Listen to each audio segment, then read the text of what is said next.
새해를 맞이하는 여러분의 기대는 어떤 기대가 있는지요?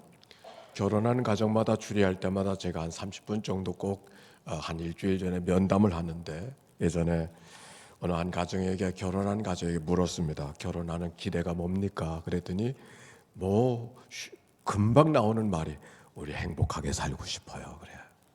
오늘 여러분의 기대도 그런가요? 전도서 6장 6절에 보면 비록 천년의 갑절을 산다 할지라도 행복을 보지 못하면 아무것도 아니라고. 천년의 갑절을 산다 할지라도 행복을 보지 못하면 아무것도 아니라고. 문제는 어떻게 하면 그러면 행복할 수 있을까? 오늘 신명기의 말씀을 33장의 말씀을 읽었는데, 그 앞에 신명기 10장에 이런 말씀이 있습니다. 내가 오늘 네 행복을 위하여 내게 명하는 여호와의 명령과 규례를 지킬 것이 아니냐. 내가 네게 준 명령과 규례를 지키는 것이 바로 행복의 비결이라고 했습니다.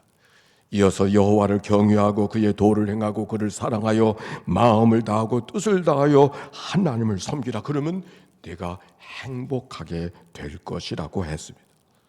근데 문제는 우리가 어떻게 하면 하나님이 원하시는 대로 다 말씀을 지켜 살아갈 수 있겠는가라고 하는 말입니다. 어떤 분의 카톡 메시지를 받습니다. 답이 없는 세상에 내가 답이 되자.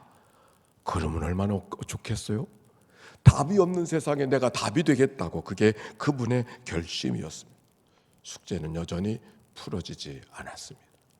그런데 신명기를 다 읽어간 마지막에 신명기 33장 29절의 말씀, 오늘의 말씀 다 같이 시작. 이스라엘이여 너는 행복한 사람이로다. 여호와의 구원을 너같이 얻은 백성이 누구냐? 그는 너를 돕는 방패시고 내 영광의 칼이시로다. 여기 있는 말씀, 하나님의 이스라엘 백성들을 향하여 너는 행복한 사람이로다, 행복을 구하는 사람이로다, 행복했으면 좋겠다, 이렇게 말하지 않았어요. 너는 행복한 사람이로다. 하나님의 방패가 되어주시고 하나님의 영광의 칼이 되어주시고 하나님이 지켜주시는 삶이 너니까 너는 행복한 사람이로다. 어떻게 하면 행복할 수 있을까? 하나님은 우리에게 그렇게 말씀하지 않았어요. 너는 행복한 사람이로다. 우리 한번 옆 사람과 함께 이야기해 봅시다. 같이 너는 행복한 사람이로다.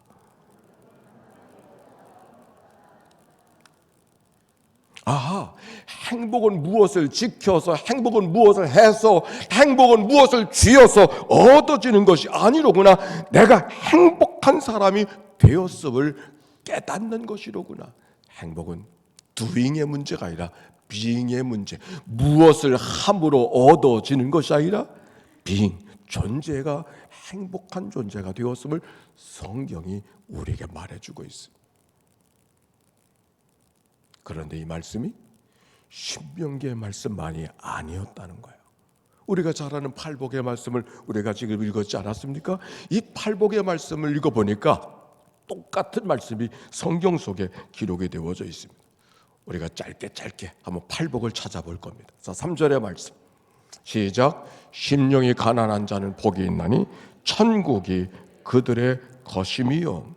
우리가 팔복의 말씀을 오해할 때가 있어요. 팔복을 마치 행복을 위해서 따라가는 7가지 조건으로 생각하는 거예요. 아니요, 성경의 말씀을 그렇게 말하고 있지 않습니다. 오늘 3절의 말씀도 우리가 천국의 복을 위해서 우리가 심령이 가난해져야 된다고 하는 그런 말씀을 가르치는 게 아니에요. 여기 복이 있나니 마카리오스, 이거는 무엇을 수고해서 빼앗아서 얻는 것이 아니라 오히려 조건 없이 저 위로부터 주어지는, 부어주시는 은혜, 노력을 통해서 얻어지는 복이 아니라 은총으로 얻어지는 복.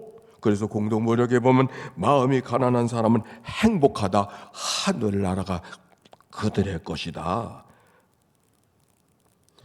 가난한가? 내가 몰라서 그렇지, 세상 사람 몰라서 그렇지, 가난이 복이야, 그 말이야. 가난이 복이야.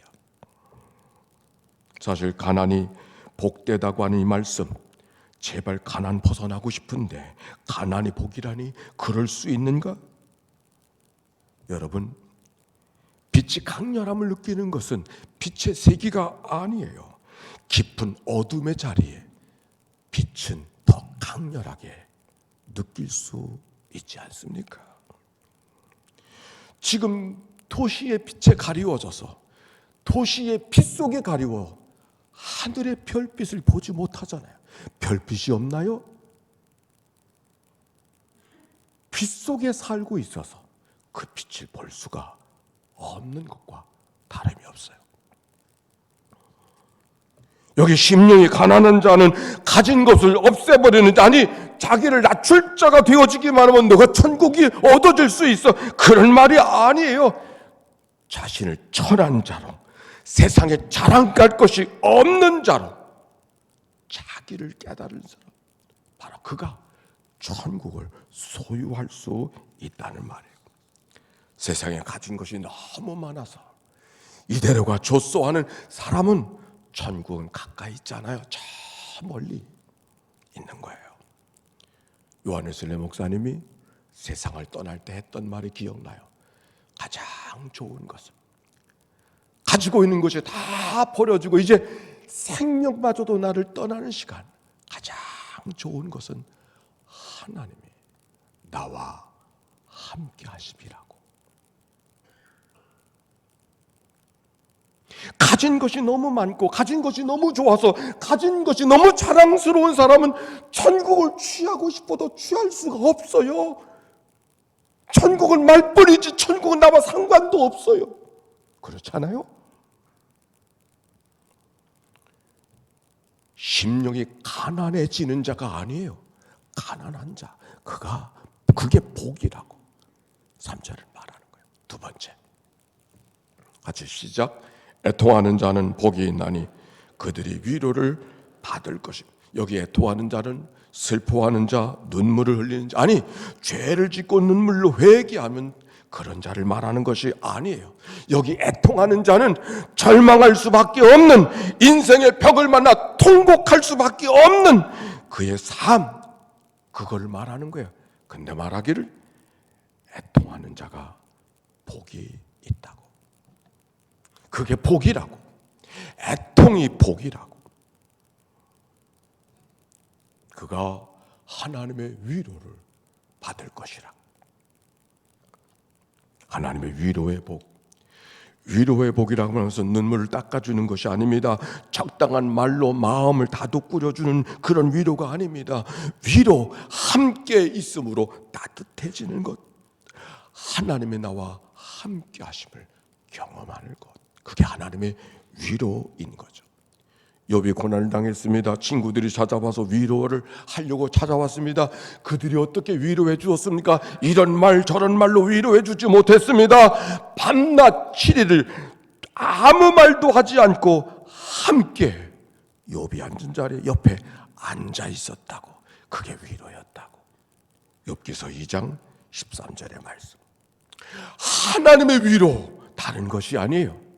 하나님이 오늘도 나를 돌보고 계시고 가장 가까이 나와 함께 계심을 경험할 때 그게 위로가 되는 것이죠. 신앙생활의 여정에는 누구나 다 어두운 밤을 경험할 때가 있습니다. 노래할 일이 없는, 춤출 일이 없는, 아니 할 말이 없는, 어둠밖에는 없는, 근데 바로 그 어둠의 시간에 우리의 믿음이 한 단계 뛰어오르는 바로 그런 시간이라고 하는 것을 성 요한은 가르쳐 주었어요. 왜? 그 어둠의 시간만이 하나님이 과연 하나님인가를 되물어볼 수 있는 시간이기 때문이에요. 하나님이 함께해 주는 삶, 그것을 경험하는 자의 자리, 그게 하나님의 위로, 그게 복이라. 언제? 애통의 자리. 세 번째, 같이 합시다. 시작. 온유한 자는 복이 있나니 그들이 땅을 기업으로 얻을 것. 온유가 뭘까요? 부드러운 성품, 감정적으로 격하게 반응하지 않는 그런 자의 삶을 우리가 생각하고 있을 겁니다. 그러나 오늘 성경에 이 온유라는 말, 프라이스라고 한 말, 이 말은 그 온유, 그런 성품의 문제를 말하는 것이 아니에요. 이건 겸손한 태도의 문제. 앤드루 머레이라는 사람은 이렇게 말했습니다. 겸비라는 것은 내게 일어난 사건들이 내가 기대하지 않은 사건이라 할지라도 이상하게 여기지 않는 태도, 다른 말로 말하면 내가 예상치 못한 일이 다가왔다 할지라도 토달지 않는 삶, 그게 온유, 그게 겸손한 자의 삶. 성경의 요처럼 예상치 못한 상황이 자기에게 발생했지만 내가 알몸으로 나왔으니 주신 자도 여호와시오 취하실 자도 여호와시오니 여호와의 이름이 찬송을 받으실지어다. 어떻게 그렇게 고백할 수 있어요? 하나님의 절대 주권을 고백할 수 있을 때, 내가 예상할 수 없었지만, 내가 기대한 일이 내게 나가오지 않았지만 하나님이 맞습니다. 하나님이 옳습니다. 그게 온유의 문제예요. 온유는 성적인 문제가 아니에요. 온유는 성품의 문제가 아니라 하나님의 절대 주권을 내가 고백할 수 있는가 없는가, 그게 온유한 자와 온유하지 못한 자의 모습이에요. 성경은 그렇게 말하고 있어요. 생각대로 안 된다고, 뜻대로 안 된다고 우리가 다른 태도 가지는 거 온유한 자 아니에요. 절대 주권을 인정하는 자,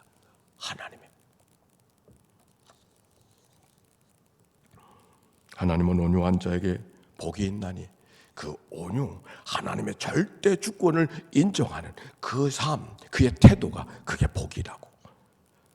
그럴 때 땅을 기업으로 주실 것이다. 아유, 땅을 기업으로 주신대. 부동산 얼마나 주실까? 성경은 그런 말이 아니에요. 여기 땅이라는 것은 하나님의 통치, 하나님의 질서가 이루어진 세상을 말하는 거예요. 하나님의 질서가 하나님이 하나님으로 인정받고 우리가 하나님의 피조물 되었음을 인정하는 그 땅, 결국 그 땅은 심령이 가난한 자들에게 얻게 약속되어진 천국과 다를 바가 없는 땅이에요. 천국이 얻는다고 하죠. 천국이 하늘에서 얻어지는 것이 아니라 이 땅에서 경험하는 거잖아요. 결국 심령이 가난한 자가 얻을 천국과 온유한 자가 얻을 땅의 기업은 다른 것이 아니에요. 그 천국이 땅의 기업이에요. 주님이 말씀하십니다. 수고하고 무거운 짐진 자들아 다 내게로 오라. 내가 너희를 쉬게 해주리라. 내 마음은 온유하고 겸손하니 말씀하셨어요. 어떻게 수고하고 무거운 짐진 자들을 우리 주님께서 다 감당해 주신다고 말씀해 주시는가? 어떻게? 우리의 마음이 온유하고 겸손할 때. 왜 내 짐이 이렇게 무겁게 여겨지는가? 왜 내 짐이 이렇게 불편하게 여겨지는가? 짐이 나를 불편하게 하는 것이 아니에요.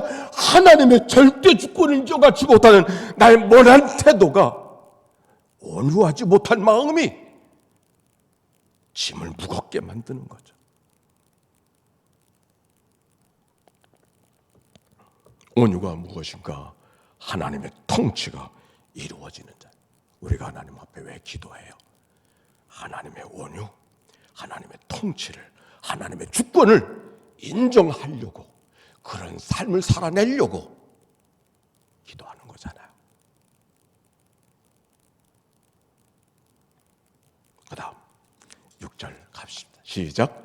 의에 줄이고 목마른 자는 복이 있나니 그들이 배부를 것이며, 의에 줄이고 목마른 자는 복이 있나니 그들이 배부를 것이며. 여기 의에 줄인다 그랬어요. 의라고 하는 말, 여러분 어떤 생각이 듭니까? 아, 하나님의 정의, 바른 길, 옳은 것, 그런 것들 아니요. 성경이 말하고 있는 의는 어떤 정의의 개념이 아니에요. 이건 공의의 개념, 즉 하나님과 우리의 바른 관계가 이루어지는 그 의를 말하는 거예요. 하나님과의 관계, 하나님의 친밀한 관계가 이루어지기 위해서 줄인 마음, 목마른 마음으로 살아가는 그들에게 하나님이 배부르게 하실 것이라고. 만족함으로 세상을 살아가게 하실 것이라고 말씀하는 거예요. 그게 복이라고. 사도 바울의 말씀 빌립보에 있는 말씀입니다. 내가 궁핍함으로 말하는 것이 아니라 어떤 형편에든지 내가 자족하기를 배웠노니 내가 비천에 처할 줄도 알고 풍부에 처할 줄도 알고 내게 능력 주시는 자 안에서. 같이 시작. 내게 능력 주시는 자 안에서 내가 모든 것을 할 수 있는. 모든 것을 한다고 하는 말은 내 마음대로 모든 것을 할 수 있다는 그 말이 아니에요. 어떤 경우든지 만족하며 살아갈 수 있는 그 능력. 춤출 만한 일 속에서만 춤을 추는 것이 아니라 아픔과 통증이 있는 삶의 자리에서도 노래할 수 있는 그 능력. 그분 때문에. 왜? 하나님과의 관계에 줄인 자기 때문에. 하나님과 관계에 친밀한 관계에 목마른 자이기 때문에. 우리가 세상을 살면서 만족하지 못하고 살아가는 것은, 이런 원망, 이런 불평하며 살아갈 때가 있는 것은 이런 일 저런 일이 불평하게 만드는 게 아니에요.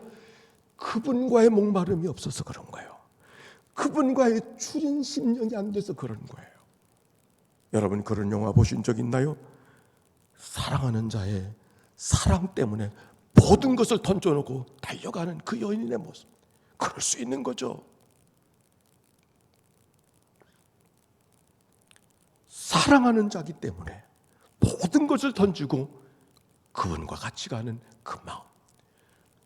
의에 줄인 자들, 목마른 자들만이 배부름을 얻을 수. 왜? 그분과 나 가까운 삶이기 때문에. 성경은 그렇게 말하고 있어요. 자, 7절 시작. 긍휼히 여기는 자는 복이 있나니 그들이 긍휼히 여김을 받을 것이다. 긍휼히 여기는 자, 여기 긍휼이라고 하는 엘레오스라고 하는 말은 구약 성경의 헤세드와 같은 의미의 말이에요. 하나님의 자비, 하나님의 은혜, 하나님의 인애, 하나님의 인자, 하나님의 사랑, 같은 말이에요.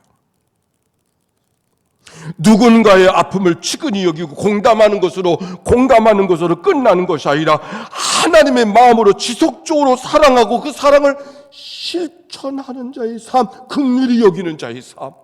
그런데 그 긍휼히 여기는 자의 삶이 행복한 거라. 왜? 하나님이 긍휼히 여겨주실 것이기 때문에. 하나님의 긍휼히 여기심을 받는 삶. 누가 행복한 사람인가? 가진 것으로 행복하지 않습니다. 사랑할 수 있는 사람이 있고 사랑해 주는 사람이 있을 때 그가 행복한 것이죠. 행복은 환경으로 결정되는 것이 아닙니다. 사랑으로 결정되는 것이요. 사랑해 주는 사람이, 사랑할 사람이 있고 사랑받는 자라고 하는 고백을 잊어버리지 않을 때. 때때로 이런 말을 들은 적이 있어요. 목사님, 난 줄 것도 없고 받을 것도 없고 그저 나는 나대로 살아갈래요. 죄송하지만 그분은 행복하지 않겠다는 결심과 똑같아요. 나는 행복과 담 쌓고 살겠다는 것은 똑같아요. 아니, 행복을 꿈꾸면서 줄 것도 없고 받을 것도 없이 나는 나대로 살아갈래요? 행복은 찾아올 수 없어요. 행복은 사랑할 사람을 사랑하고 사랑받아야 될 자리에 사랑받을 수 있을 때, 그게 행복한 거 아니에요? 긍휼히 여기는 자가 긍휼히 여김을 받을 것이라고. 오늘 성경 팔복의 말씀을 보면은 1복부터 4복까지는 하나님과의 관계를 이야기하는 거예요. 5복부터 8복까지의 이야기는 사람과 사람 사이 공동체 안에서 우리가 어떻게 살아가야 될 것을 이야기하는 거예요. 누가 행복한 사람인가? 하나님의 백성들, 하나님의 성도들을 긍휼히 여기는 마음, 하나님의 마음으로 사랑하려고 하는 그 삶이, 그게 행복이다. 왜? 하나님이 그를 그렇게 사랑할 것이기 때문에. 이 한 해 동안 우리가 행복을 꿈꾼다고 하면 성도끼리 사랑하며 살아가는 자의 삶. 누군가를 사랑한다는 것은 누군가 때문에 손해 볼 수 있는 것을 말하는 거예요. 누군가 때문에 불편해질 수 있는 것을 말하는 거예요. 불편함을 느끼지 못한다면 사랑한다고 말할 수 없어요. 말뿐이지. 저 때문에 내가 불편할 수 있다면 그 불편을 감당하는 것만큼 내가 그를 사랑하는 거야. 사랑하는 말을 내 입속에 담을 수 없어도 이미 나는 사랑하고 있는 거예요. 근데 바로 그를 하나님이 긍휼히 여겨주실 것이라고 오늘 말씀하고 있는 거예요. 그게 복이라고. 다음 말씀으로 가볼까요? 시작. 마음이 청결한 자는 복이 있나니 그들이 하나님을 볼 것이요. 우리가 청결하다고 하면 더러운 것을 깨끗하게 하는 거, 이런 생각이 있잖아요. 근데 성경 속에 더러운 것은 그것이 아니에요. 야고보서에 이런 말씀이 있어요. 두 마음을 품은 자들아, 따라서 합시다. 시작. 두 마음을 품은 자들아, 마음을 성결케 하라. 마음을 청결하게 하는 게 두 마음을 한 마음으로 바꾸는 거예요. 두 마음이 어떤 마음인가? 속에 있는 마음과 겉의 행동이 다른 거. 그게 두 마음이죠. 어느 집사님이 제가 이렇게 문자 메시지를 보내줬어요. 기도해 달라고 하는 그런 말씀이겠죠.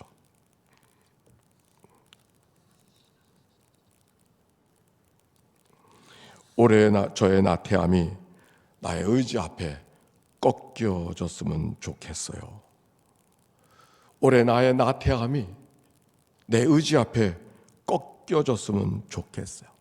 그때 들었던 생각이, 십자가 앞에서 겟세마네 동산의 제자들에게 찾아오신 예수님께서 잠들고 있는 제자들을 향하여서 마음은 온유로되 육신이 약하도다, 그렇게 말씀하셨어요. 그때 주님이 그들에게 하셨던 말씀이 뭐라고 말씀한지 아십니까? 따라서 합시다. 시험에 들지 않게 깨어 기도하라. 마음이 정결한 자, 우리의 마음을 소지하는 그런 사람이 아니에요. 내 삶과 우리의 행동이 같아지는 삶, 한 마음으로 살아가는 자의 삶, 그게 행복이라. 왜? 그가 하나님을 배울 수 있는 자 되기 때문에. 믿음이라고 하는 것은 다른 것이 아니죠. 바라는 것들의 실상이요, 보이지 않는 것들의 증거라. 육신의 눈으로 보이지 않지만 마음의 눈으로 하나님을 뵙는 것. 육신의 눈으로는 볼 수 없어도 마음의 눈으로 하나님을 뵌 듯 살아가는 자의 삶, 그게 믿음의 삶. 바로 그가 하나님을 뵌 듯 살아가는 자의 삶. 누구에게?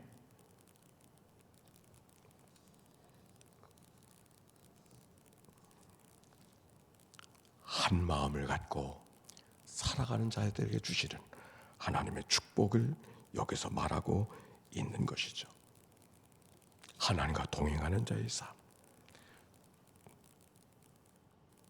내가 하나님 안에, 주의 말씀이 내 안에 있는 그 삶. 깨어 기도함이 주님의 주신 말씀인 것을 기억하고, 육신이 마음은 온유로되 육신이 약한 자의 삶이 늘 하나님의 승리를 경험하는 우리 모두가 깨어 기도함으로 만들어지는 은혜 속에 이루어지게 되시기를 바랍니다. 그 다음 시작. 화평하게 하는 자는 복이 있나니 그들이 하나님의 아들이라 일컬음을 얻을 것입니다.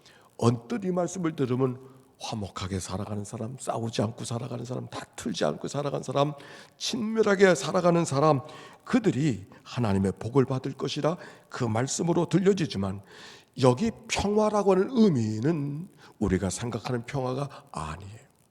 여기 평화는 박스로마나처럼 어떤 힘으로 유지되는 어떤 질서, 그것이 평화가 아니었습니다. 이 평화는 용서로 만들어지는 평화, 용서하고 용서받음으로 얻어지는 평화, 다투지 않음으로 만들어진 평화가 아니라 사랑과 용서로 품어주고 덮어줌으로 만들어주는 그 평화.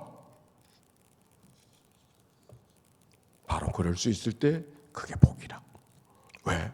그들이 비로소 하나님의 가족으로 살아갈 수 있을 것이라고 하는 그런 말씀. 용서는 쉽지 않아요. 때때로 이런 말을 말씀하십니다. 목사님 당해보지 않아서 그래요. 그럴 거예요. 당해보지 않아서 그럴 거예요. 그러나 주님이 이렇게 말씀하셨어요. 1만 달란트 빚진 자를 용서해 줬던 그 100데나리온의 채무를 용서하지 못하는 그 주인을 향하여 책망하셨던 그 말씀. 용서는 쉽지 않아요. 용서한 것 같다가도 단추가 눌러지면 용수철처럼 분노가, 격한 감정이 튀어나오는 것을 너나 나나 경험할 수 있어요.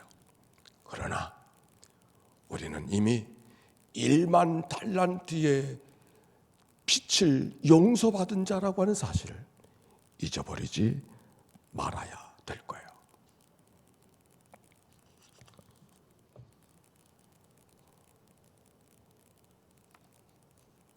이 말씀을 전하기 위해서 묵상하는 동안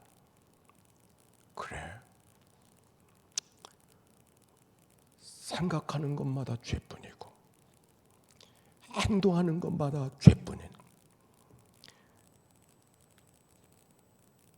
인생이 죄 많은 세상을 어찌 청결하게, 어찌 하나님의 말씀대로 다 살아갈 수 있을까?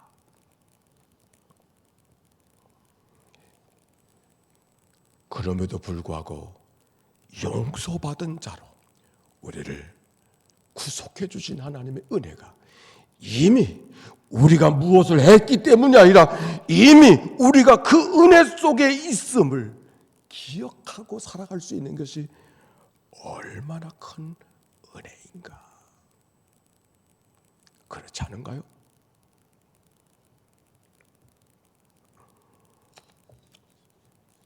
용서받은 자로 오늘을 존재할 수 있다고 하는 것이 그게 복이고, 그래서 용서하며 살아갈 수 있는 것이 하나님의 복이라고 하는 이 말씀. 그때 비로소 하나님의 아들, 하나님의 가족, 천국 백성이 살아갈 수 있음을 말씀하고 있는 것이에요. 마지막 말씀 시작. 을을 위하여 박해를 받는 자는 복이 있나니 천국이 그들의 것입니다. 성경이 말하는 의는 우리가 생각하는 정의의 개념이 아니라고 했어요. 하나님과 우리의 관계의 개념으로 봐야 된다고 했습니다. 하나님과의 바른 관계를 위해서 무엇을 받아요? 박해를 받아요. 손해를 얻었어요. 어려운 일이 생겼어요. 속상한 일이 생겼어요. 성경은 그게 복이라고 말하고 있어요. 의를 위하여 박해를 받는 자가 복이 있나니 천국이 그들의 것이라고.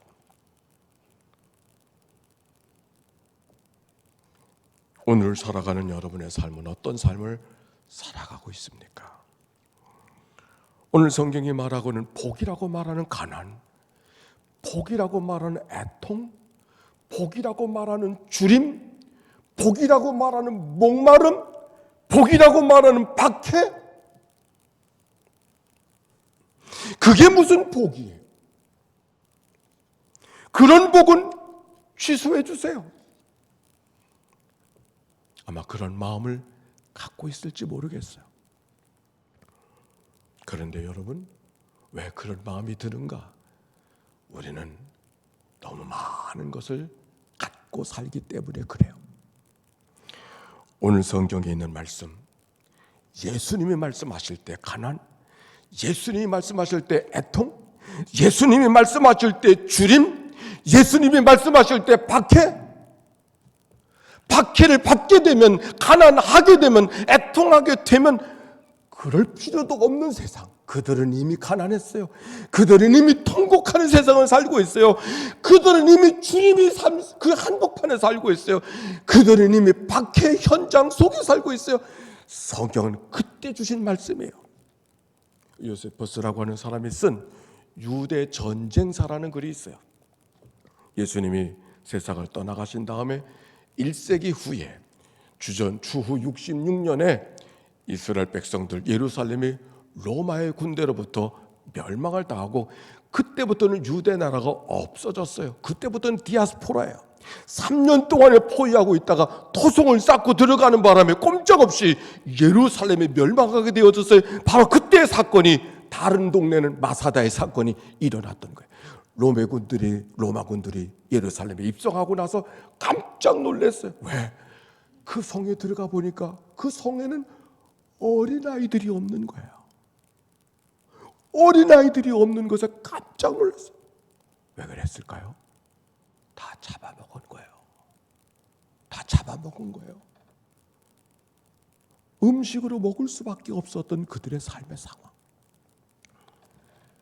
처절하고 참혹하기 이를 바 없는 그때의 세상. 오늘 성경은 바로 그들에게 주신 말씀이에요. 더 이상 가난할 것도, 더 이상 통곡할 것도, 더 이상 줄일 것도 없는 그들. 그게 복이라고. 천국이 너희들의 것이라고. 하나님의 복은 너희들에게 약속된 것이라고.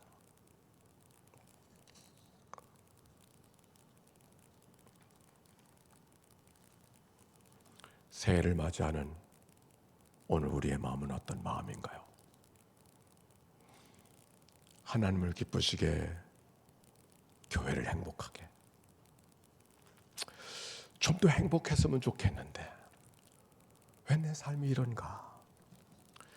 좀 더 행복했으면 좋겠는데 내 처지가 왜 이런가? 코로나는 왜 이렇게 없어지지 않는가?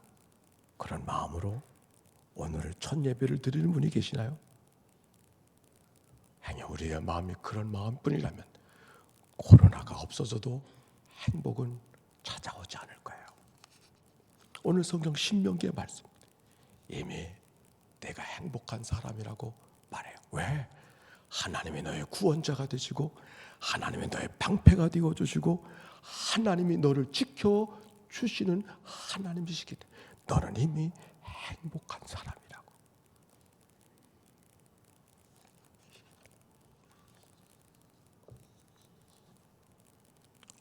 송구영신 예배를 드린 다음에 새벽 기도를 마치고, 그리고 저는 천마산 일출을 보러 갔습니다. 작년에도 갔는데 작년엔 구름 때문에 볼 수가 없었어요. 또 작년에 올라갔다가 되게 미끄러져 가지고서 겁이 나 가지고서, 그런데 이번에 넘어져도 괜찮은 옷을 두툼하게 입고서 올라갔어요. 일출을 바라보는 제 느낌은 다른 느낌이었습니다. 천마산에 올라가면 제가 어렸을 때부터 살아왔던 모든 삶의 이야기가 제 한눈에 들어와요. 백일잔치를 하던 곳, 그 다음에 어린 시절 개 건너에서 놀던 이야기, 연희동의 이야기, 여기서 초등학교를 갔던 기억, 그리고 초등학교 시절을 보내고 중학교를 갔던 저 부평 쪽의 이야기, 그리고 강화의 첫 목회를 갔던 이야기, 부목사로 저 부천 땅을 바라봤던 바로 거기, 그리고 미국에 갔다가 다시 돌아와서 목회 열정을 불태웠던 산 너머 효성동이 바로 앞에 보이고, 그리고 저 안산, 서대문의 안산이 보이고, 그리고 다시 돌아와 연희동에 있는 제 모습을 바라보면서 내가 행복한 사람이구나.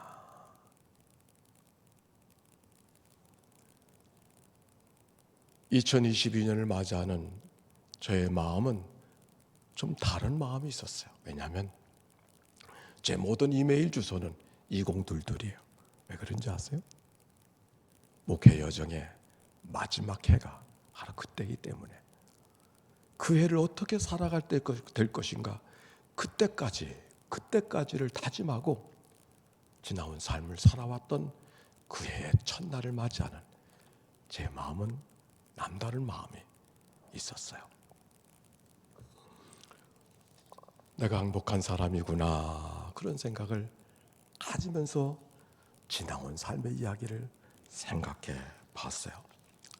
내가 오늘 여기 있기까지 내가 계획한 대로, 내가 원하는 대로, 내가 생각대로 살아왔다면 내가 과연 여기 있게 되었을까? 그렇지 못했을 것 같아요. 그때는 내 생각대로 되지 않아서 그때는 무너지는 것 같고, 그때는 실패하는 것 같고, 그때는 부서지는 것 같고, 그래서 흘릴 것이 눈물밖에 없고 한숨밖에 없었던 그 순간순간들이 오히려 나를 여기 있게 하신, 오늘 행복한 사람으로 나를 고백하게 하는 하나님의 소재들이 되었음을 생각하게 되어지니까 하나님의 은혜가 다시 느껴졌어요. 하나님은 우리를 행복한 사람이라고 말씀해 주시는데, 문제는 내가 행복한 사람임을 고백할 수 있어야 되잖아요. 2022년도 어떤 행복을 기대합니까? 무엇이 좀 더 나아졌으면, 무엇이 좀 더 커졌으면, 무엇이 좀 더 건강해졌으면? 아니요. 오늘 첫 주일을 하나님 앞에서 예배하는 이 시간 따라 삽시다. 내가 행복합니다. 내가 행복한 사람인 것을 고백하고 하나님 앞에 찬양하고 감사로 반응하고 찬송으로 반응하는 그런 믿음의 하루, 믿음의 한 해가 이 한 해가 되시기를 주의 이름으로 축복합니다.